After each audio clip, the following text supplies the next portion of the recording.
diversity of talents, creativity, entrepreneurship, and passion. I did not arrive at myself. I drew this actually from two great books. One was actually written by the Tiger Mom, which she was thinking more clearly, I think, what they read. By the way, the Tiger Mom, Amy Chua, Professor Amy, should be a historian. She had no passion for legal studies. That's why she's not a very good legal scholar. She's a spousal hire at Yale University. Because actually her book, she said, I could not understand why my boyfriend, now husband, would debate about the Constitution late into nights. She couldn't get the passion of that. Because she was not interested, she was just forced to study, law. But she was a great historian. She should quit that, do this other thing. Anyway, in this book, she wrote, it's called The Day of Empire. It's a history book. She asked a very fundamental question. How did certain hyperpowers rise to global dominance? What are hyperpowers? There's a super nations that actually achieved global dominance and stayed there for a long time.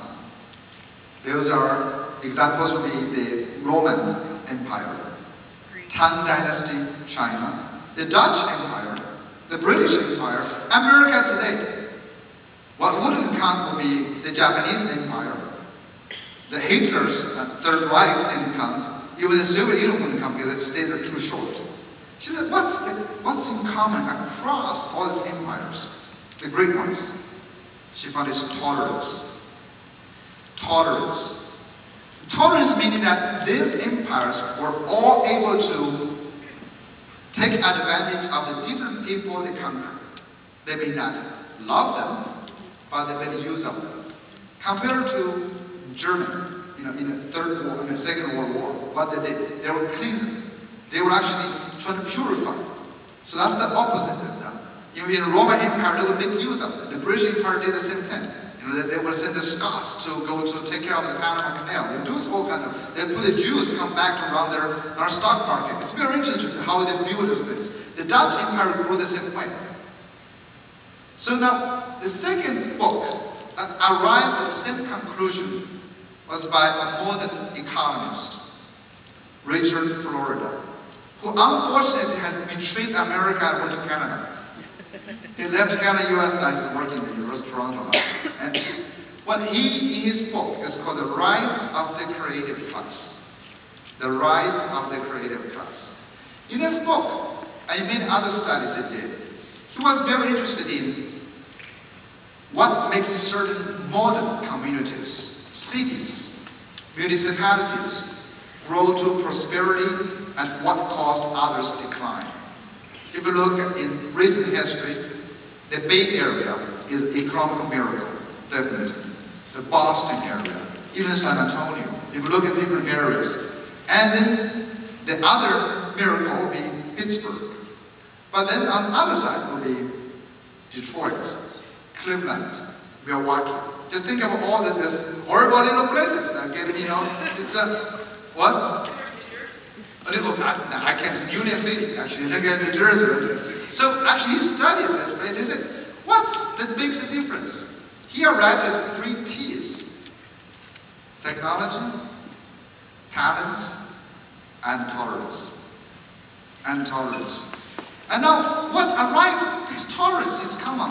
What you do, yes, you arrive at this one thing: diversity of talents. For any economy to grow, for any community to thrive, you have to have different types of talents. Michigan didn't work because we only wanted automakers, not even designers. So everybody in Detroit, Michigan, we want to make cars. We like making cars. That's serious. Any politician said, we will not do different union jobs. You cannot get voted. So everything is about people to make cars. It's really interesting. So they couldn't think about anything else. But as you know, the Stone Age did not end because they ran out of stones. The Auto Age would not have ended because we run out of oil or something like that. It changes. We When jobs comes in, you change. Who comes with new ideas? People on the margin. You always need diversity of talents. People think differently, come up with new industries, new enterprises. When some industry is gone, you come up with new ones. So those guys were working hard, great at making stone tools. Now that doesn't work anymore. You need someone else who's making bronze tools, who came up with a new idea. That's what diversity of talents. How does diversity of talents work? Florida also did another study, said, let's try to study how the correlation between the birth rate of modern high-tech industries, like IT industries, and the type of population we need. He discovered 3 indices. Number 1, he calls the Bohemian Index. That is the percentage of Bohemian type of workers in a community. What are the Bohemians? Those people who don't do anything, right? You know, those people who do not produce material gains. That's musicians, sports people, actors. Now, Culver City, right? Actors, actresses. I mean, really, do they produce anything tangible? No, right? That's the interesting, right? That's why. But he says that percentage of the Bohemian people, the Bohemian professions, artists, musicians, actors, actresses, directors, writers, all of them, the percentage of them in the population is directly, positively correlated with the birth rate of high-tech industries. That's the Bohemian Index. We need a lot more diverse people.